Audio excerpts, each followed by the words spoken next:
Hello, good morning everyone. कैसे हो आप सब लोग? आई होप आप सब लोग ठीक होंगे। तो मेरी जो गुड मॉर्निंग है वो 5 बजे हो गई और आज का दिन बहुत ख़राब था मेरे लिए, क्योंकि मैं पढ़ाई के लिए उठी थी और आज मेरा झगड़ा हो गया था किसी से क्या, घर में ही हो गया था।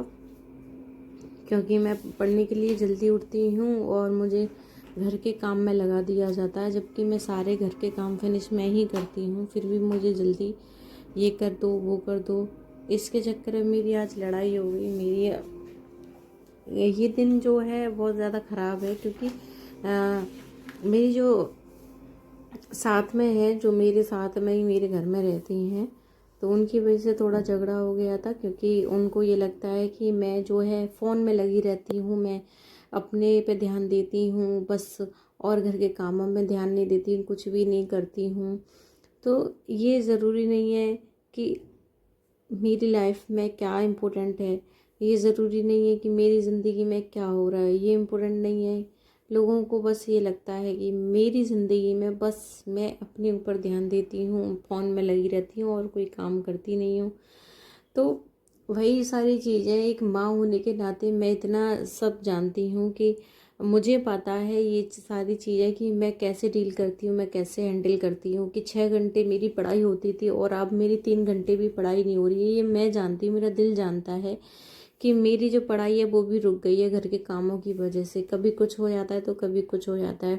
इवन जब आपकी छोटा बच्चा हो तब ज़्यादा प्रॉब्लम होती है, क्योंकि वो जब सोती है 12 बजे के बाद वो सोती है, मेरे साथ जगती है, तो काम करो फिर उसको देखो, हैं उसको देखने के बाद में फिर अपने जल्दी जल्दी काम निपटाओ। कभी कभी उसको लेके बैठना पड़ता है, क्योंकि वो काम भी नहीं करने देती है।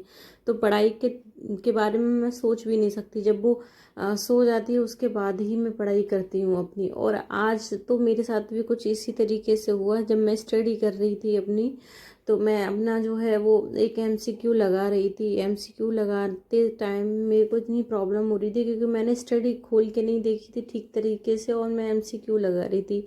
लेकिन कुछ चीज़ें होती हैं ना, बदलाव के लिए बहुत ज़रूरी होती हैं। मेरी भी लाइफ में इसी तरीके से है कि कहते हैं ना कि सास ससुर को इतनी प्रॉब्लम नहीं होती है, दूसरे लोगों को बहुत ज़्यादा प्रॉब्लम होती है। तो मेरे साथ भी कुछ इसी तरीके से हुआ कि हम मैं एक बात आप लोगों को शेयर कर रही हूँ कि मैं कभी भी अपनी बेटी को ये नहीं सिखाऊंगी कि तू जा करके, तुझे पराए घर जाना है, तुझे काम करना है, जाके दूसरों की सेवा करनी है और सास ससुर की सेवा करनी, पति की सेवा करनी है। मैं कभी ये सिखाऊंगी नहीं उसको, ना ही कभी ये सिखाऊंगी उसको कि जा कर के खाना ही बनाना सीखना है बस। पहले मैं उसको कभी ऐसा सीखने ही नहीं दूंगी।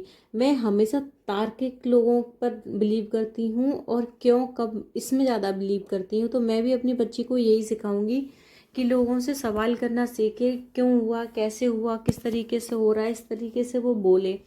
क्योंकि कहते हैं ना कि माँ जो है ना, बहुत 80% होती है ना जो माँ अपना रोल निभाती है बच्चों की परवरिश में। तो मैं भी इसी तरीके से करूँगी। मैं कभी भी ये नहीं सिखाऊंगी अपने बच्चों को कि जाओ जाके खाना बनाओ, जाओ जाके इस तरीके से लोगों की बातें सुनो। लोगों को हाँ, संस्कार मैं दूंगी, लेकिन गलत चीज़ें कभी नहीं सिखाऊंगी, ना ही मैं उन्हें गलत चीज़ों के लिए प्रेरित करूंगी।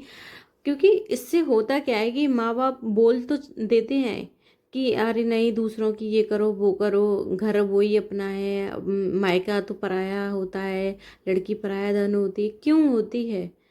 किसी ने बताया आज तक? किसी ने नहीं बताया। आप उसकी शादी कर देते हो तो वो पराया हो गया, और लालन पोषण किया 20 साल तक, अपने जिगर के टुकड़े को आपने अपने छाती से लगा के रखा, उसको आप बोल रहे हो कि वो पराया हो गया। और फिर दूसरों को, वो दूसरे लोग हैं, ठीक है, दूसरे लोग हैं तो वो दूसरों की तरह बर्ताव करते हैं। और बेटियां ऐसी होती हैं ना कि वो अपना दुख भी कभी मायके नहीं बताती हैं कि हमारे साथ क्या हो रहा है क्या नहीं हो रहा है, हमें कितनी चीज़ों की ज़रूरत होती है, क्या चीज़ों की ज़रूरत होती है। सिर्फ एक पति होता है जो हमारी फीलिंग्स को समझता है, हमारी ज़रूरतों को समझता है, अन्यथा किसी को कोई फ़र्क नहीं पड़ता है यहाँ पे। सिर्फ ये फ़र्क पड़ता है कि काम कितना किया है, किस तरीके से हम मेहमान नवाजी कर रहे हैं, किस तरीके से हम लोगों को डील कर रहे हैं, काम हुआ कि नहीं हुआ। हमारी प्रॉब्लम कुछ है, या फिर हमें दर्द है, या फिर हमारे कहीं चोट लग गई है, या फिर कोई हमसे ये तक नहीं पूछता कि आज मैं तेरे लिए चाय बना दूँ, आज तू चाय पिए, कि कोई नहीं पूछता, किसी से कोई मतलब ही नहीं है।